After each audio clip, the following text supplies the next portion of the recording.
Assalamualaikum warahmatullahi wabarakatuh. Salam sejahtera buat kita semuanya. Om Swastiastu, Namo Buddhaya, salam kebajikan, Rahayu. Perkenalkan, nama saya Aris Setioko. Saya adalah dosen program studi etnomusikologi Fakultas Ilmu Budaya Universitas Mula Warman. Melalui video ini, saya akan memberikan pemaparan terkait pernyataan diri dosen unjuk kerja Tridharma Perguruan Tinggi dalam bidang pengajaran sebagai salah satu kelengkapan tahap kegiatan sertifikasi pendidik untuk dosen atau SIRDOS tahun 2025. Pada kesempatan ini, saya akan memaparkan mata kuliah yang saya ampu, yakni Seni Pertunjukan Indonesia, sekaligus menjelaskan bagaimana komponen delivery, interaction, and assessment diaplikasikan pada kegiatan pembelajaran. Sebelum merinci secara khusus terkait mata kuliah Seni Pertunjukan Indonesia, saya terlebih dahulu akan menjelaskan secara singkat capaian pembelajaran lulusan. Capaian pembelajaran lulusan atau CPL dirumuskan berdasarkan profil lulusan program studi etnomusikologi, yaitu pengkaji seni, pengelola dan atau wirausaha seni, dan pengajar seni dan atau budaya. CPL seperti yang terangkum dalam RPS pada mata kuliah Seni Pertunjukan Indonesia dengan kurikulum Outcome Based Education atau OBE meliputi CPL 2, penerapan pemikiran kritis dan multidisipliner dalam kajian musik dan budaya. Lulusan mampu menerapkan pemikiran kritis, logis, sistematis, dan reflektif dalam menganalisis isu-isu musik dan budaya dengan pendekatan multidisipliner di bidang ilmu humaniora dan ilmu sosial. CPL 3, penguasaan teori, metodologi, dan wilayah kajian etnomusikologi. Lulusan menguasai teori dasar, metode analisis, serta pendekatan dalam kajian etnomusikologi, termasuk pemahaman atas wilayah kajian dan perbedaan kontekstual dalam praktik musik di berbagai budaya. Kemudian CPL yang terakhir, CPL 6, penulisan dan dokumentasi ilmiah atas fenomena musik. Lulusan mampu menyusun karya tulis ilmiah dan melakukan dokumentasi secara sistematis dan fenomena musik yang dikaji dengan menggunakan pendekatan etnografis dan media teknologi. Deskripsi mata kuliah Seni Pertunjukan Indonesia adalah mata kuliah ini mata kuliah wajib program studi yang terdiri dari 3 SKS dan diajarkan kepada mahasiswa semester 5 dengan kode mata kuliah 2213-03-03W031. Mata kuliah ini memaparkan perkembangan seni pertunjukan Indonesia dari masa prasejarah sampai era globalisasi, fungsi seni pertunjukan di masyarakat, memaparkan beberapa seni pertunjukan Indonesia seperti di Jawa, Bali, Sumatera, dan Kalimantan. Di samping itu, mata kuliah ini menyajikan kegiatan belajar menulis paper seni pertunjukan dengan outcome berupa paper dengan tema seni pertunjukan yang tumbuh berkembang di Indonesia, khususnya di wilayah Kalimantan Timur. Mata kuliah ini disusun untuk meningkatkan kemampuan mahasiswa dalam memahami perkembangan, fungsi, dan mendeskripsikan untuk mendokumentasikan seni pertunjukan Indonesia.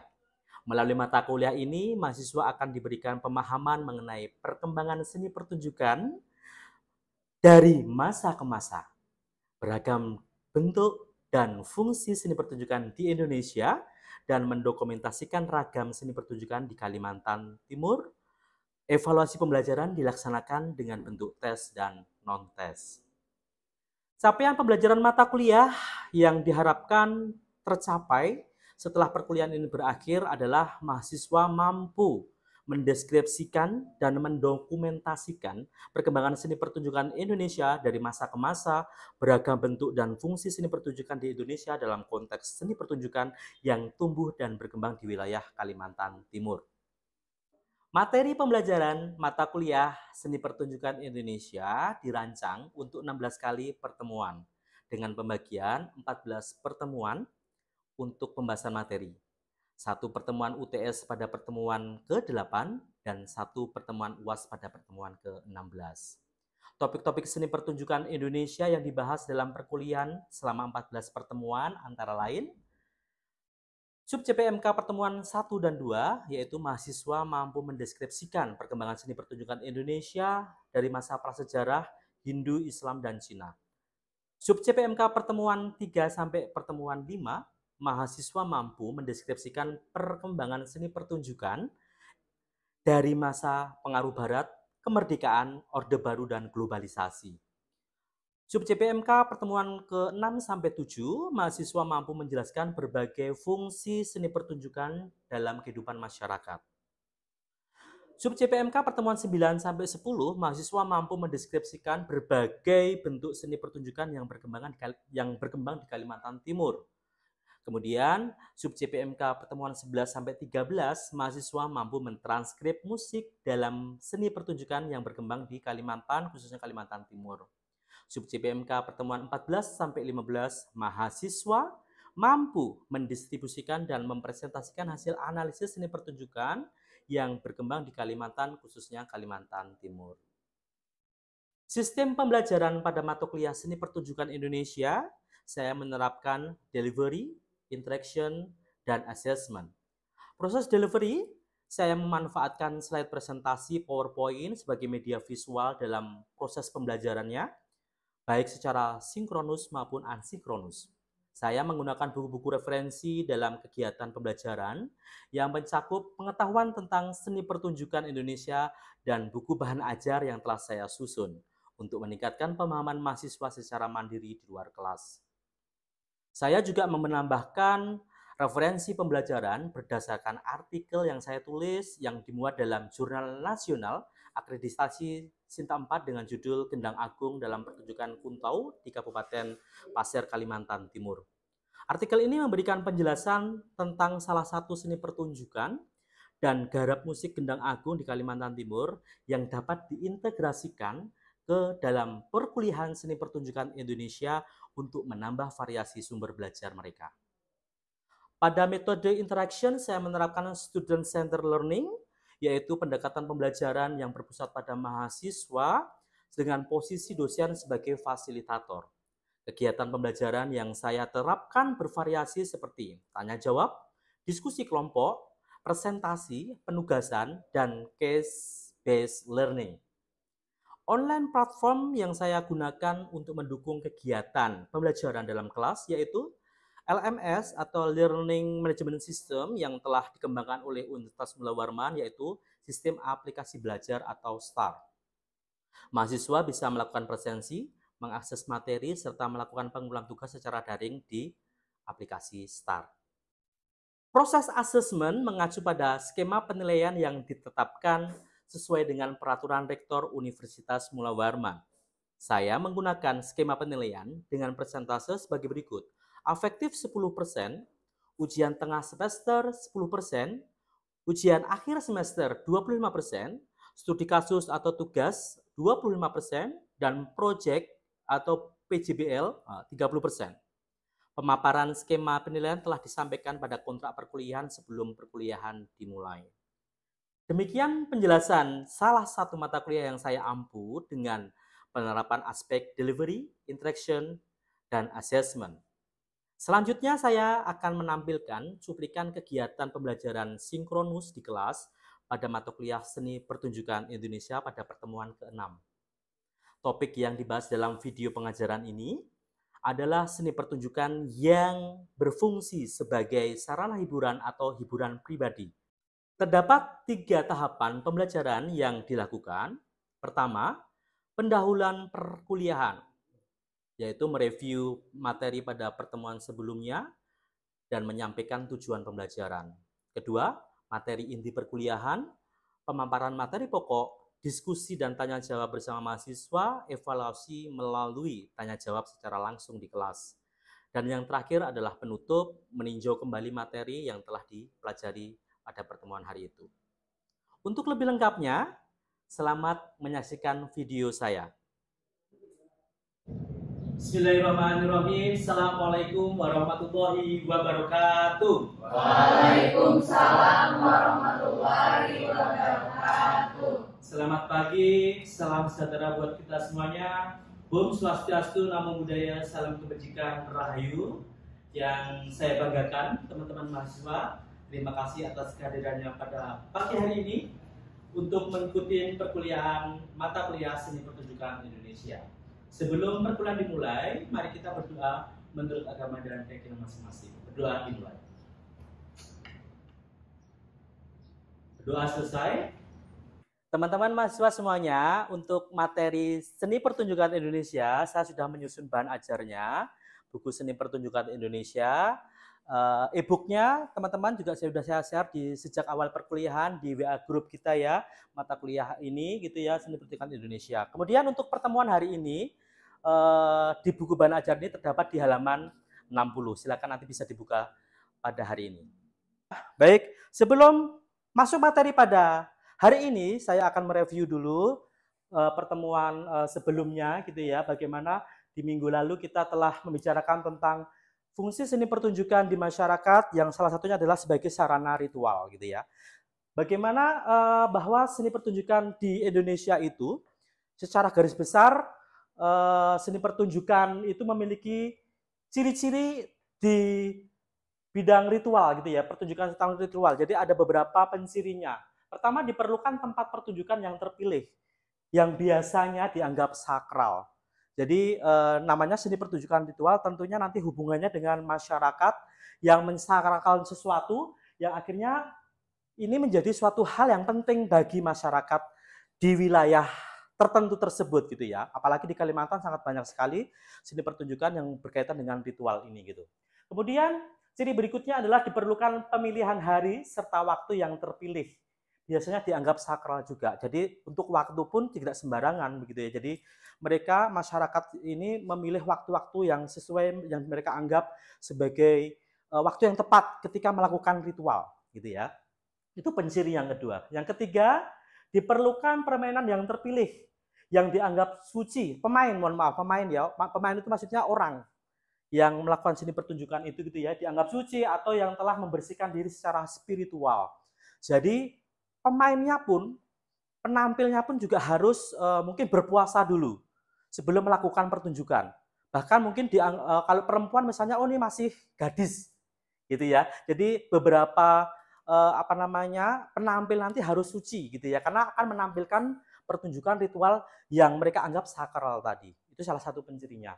Kemudian berikutnya adalah diperlukan perangkat sesaji. Nah, sesaji itu penting bagi mereka karena ini akan dipersembahkan menurut kepercayaan mereka itu kepada mungkin roh leluhur atau nenek moyang mereka. Makanya ini sangat penting menjadi bagian yang menjadi penciri seni pertunjukan itu menjadi pertunjukan ritual di masyarakat, begitu ya. Jadi diperlukan sesaji.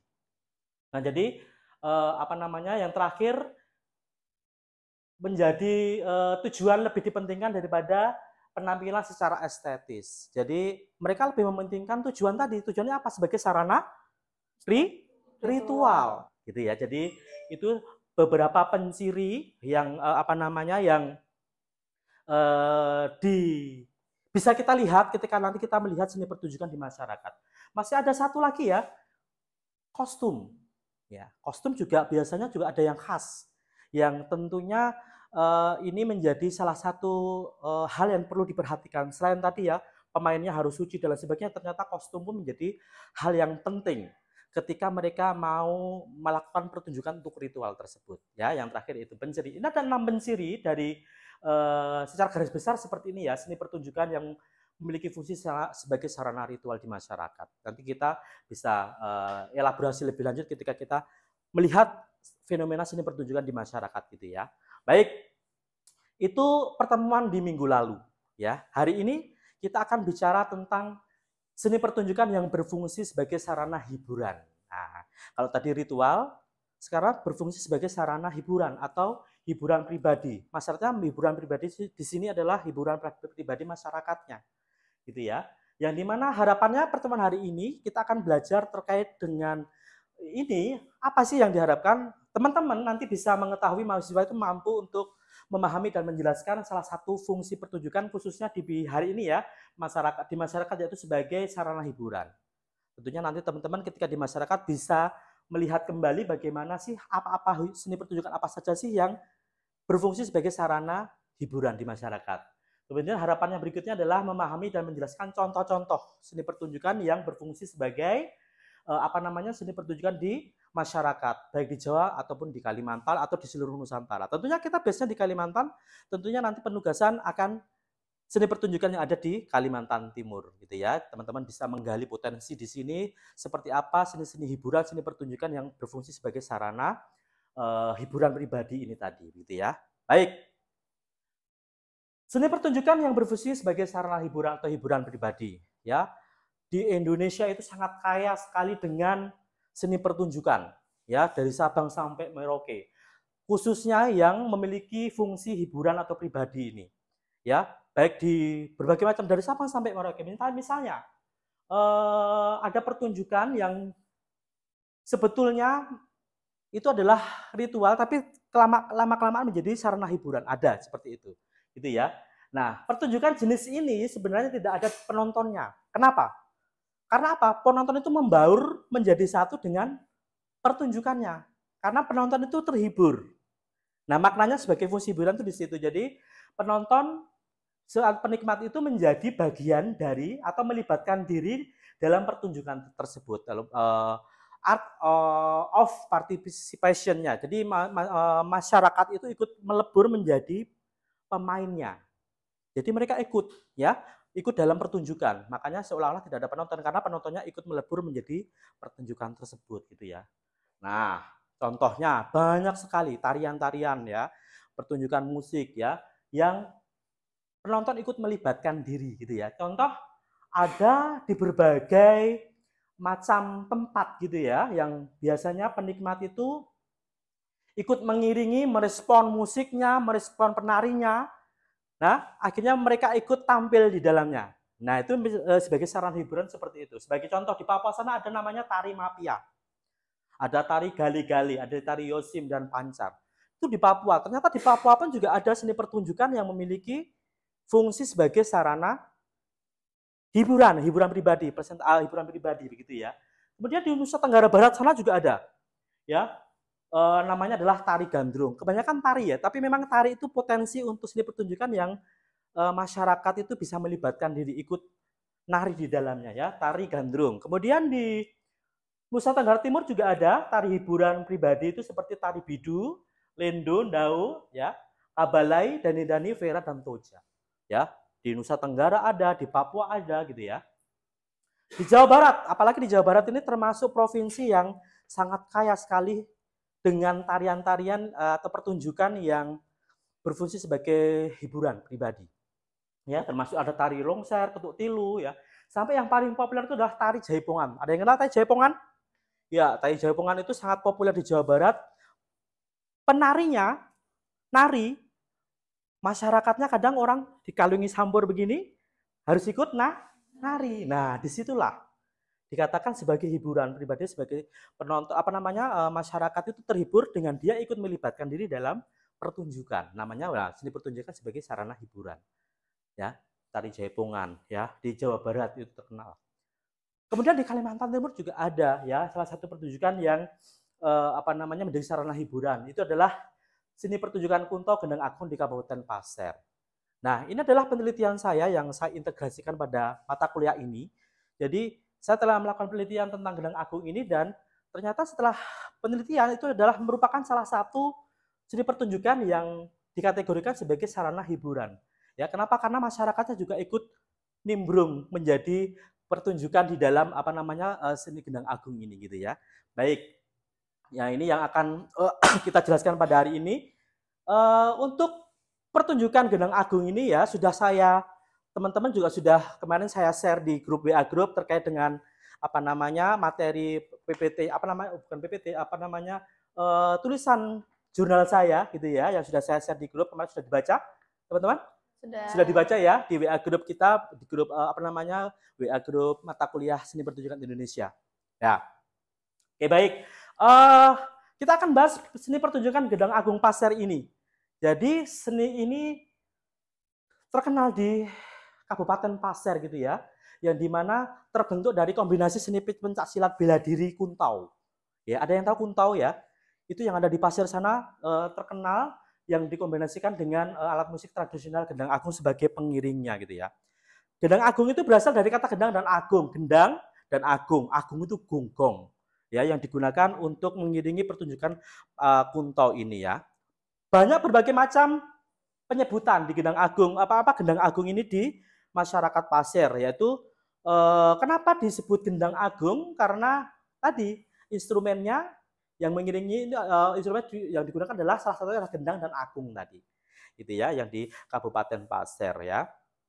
Nah, di Pasir penyebutannya bermacam-macam ya. Gendang agung itu ada gendang panengga, ada gendang patiwi ya, yang sesuai dengan kebutuhan yang ada di masyarakat Pasir, karena di Pasir juga terdiri dari berbagai macam sub gitu ya, sub Pasir. Jadi penyebutannya berbeda-beda, tapi secara garis besar penamanya adalah gendang agung ya, yang ada di Pasir sana gitu ya. Oke. Nah, gendang agung ini ya istilahnya berbeda-beda tadi yang saya bilang, karena menyebut ini karena berbeda sub tadi, sub Pasir tadi, tapi secara keseluruhan menjadi kesenian gendang agung ini ya. Nah, tadi disebutkan bahwa gendang agung itu adalah kombinasi dengan alat instrumen dengan pertunjukan kuntau atau silat. Itu yang dimana sejarahnya kuntau itu panjang ya, nanti kita bisa bahas lebih lanjut juga bahwa bela diri ini yang terkenal yang berakulturasi dengan budaya masyarakat Pasir. Itu menurut penelitian saya kemarin seperti itu, bahwa gendang agung ini menjadi suatu hal yang populer dan menjadi berkolaborasi dengan kesenian kuntau ini tadi gitu ya. Nah, ada beberapa masyarakat yang berpendapat bahwa bela diri kuntau itu juga dipengaruhi kebudayaan mengayau dulu orang-orang Dayak gitu ya, yang tapi setelah berlanjut gitu ya kuntau kemudian menjadi pertunjukan yang diiringi oleh gendang dan agung tadi gitu ya, yang menjadi satu pertunjukan yang sangat populer sekarang ini di masyarakat Pasir gitu ya. Nah, gerakan kuntau itu yang menarik, yang akhirnya para penonton itu sangat sangat antusias dan ingin mempelajari dan ingin mempraktikkan juga di dalam suatu pertunjukan gendang agung ini. Ini yang menjadi pensi tadi, bahwa masyarakat ikut berpartisipasi dalam sebuah pertunjukannya tadi. Nah, jadi yang berpartisipasi siapa? Pesilat-pesilatnya itu. Jadi ikut menjadi belajar di situ, kemudian mereka seolah-olah memperagakan ininya dan silatnya dan diiringi dengan musik gendang agungnya itu tadi gitu ya. Nah, secara umum gendang agung itu di Pasir digunakan di acara-acara pernikahan ya. Acara pernikahan, kemudian pesta kampung, pesta panen, festival budaya gitu ya. Syukuran, kemudian penyambutan acara kehormatan, tamu kehormatan begitu. Baik. Gitu ya. Oke. Nah, alunan gendang agung ini sangat kenceng sekali gitu yang menarik perhatian penonton. Akhirnya penonton itu pengen, oh ini ada apa sih, rame-rame gitu ya. Jadi karena musiknya yang memang terdengar sangat keras sekali ketika dimainkan begitu ya. Untuk lebih jelasnya teman-teman bisa melihat video berikut ini gitu ya. Oke, bagaimana gendang agung itu dibunyikan ya.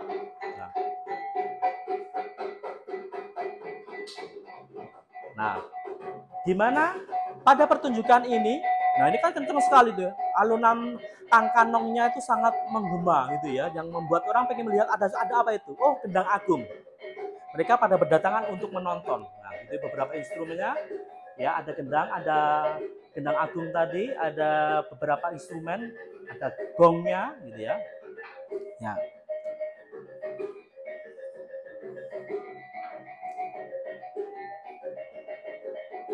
Oke, video ini nanti juga kita akan share di dalam WA Group, ataupun nanti juga teman-teman bisa nanti kita diskusi lebih lanjut di WA Group ya terkait dengan gendang agung ini. Ya, oke. Apakah teman-teman ada pertanyaan terkait dengan hari ini, pertemuan hari ini?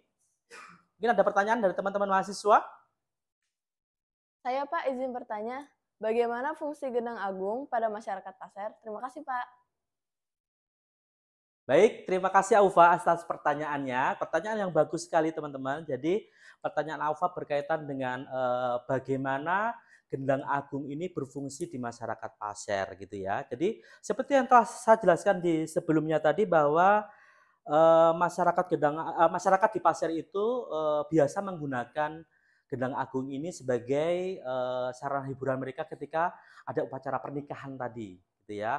Kemudian khitanan, bahkan penyambutan tamu kehormatan di kabupaten misalnya juga biasanya ada yang menggunakan Gendang Agung. Bahkan sekarang di Pasir pun Gendang Agung ini sudah dijadikan sebuah ada festivalnya, ada festival Gendang Agung di sana. Jadi di masyarakat sudah sangat marak sekali di Mas Pasir, tapi mudah-mudahan kedepannya akan terus seperti itu ya nasib Gendang Agung di Pasir gitu ya. Jadi berfungsi seperti itu sebagai sarana hiburan mereka untuk acara pernikahan, acara khitanan, acara penyambutan tamu dan lain sebagainya tadi gitu. Baik, gitu ya Aufa? Baik, Terjawab Pak. ya? Terjawab, Pak. Baik, terima kasih Aufa. Kemudian saya mungkin akan memberikan pertanyaan ya untuk mengevaluasi teman-teman dari pertemuan hari ini ya. Nanti silakan yang bisa menjawab angkat tangannya. Baik. Pertanyaan saya terkait dengan materi hari ini, teman-teman tadi ada saya menyebutkan beberapa seni pertunjukan gitu ya yang ada di daerah Jawa Barat. Siapa yang masih ingat tadi di pertunjukan yang sebagai sarana hiburan di Jawa Barat tadi ada apa saja? Iya Pak, jadi di Jawa Barat itu ada longser, lalu ada ronggeng gunung, ketuk tilu, dan juga yang paling populer itu ada tari jaipongan. Baik, betul sekali Eka. Terima kasih Eka atas jawabannya. Jadi tadi ada beberapa pertunjukan contoh di Jawa Barat itu ada jaipongan yang paling populer tadi ya. Salah satunya itu. Terima kasih Eka atas jawabannya. Baik, pertemuan hari ini sampai di sini teman-teman. Terima kasih atas kehadirannya pada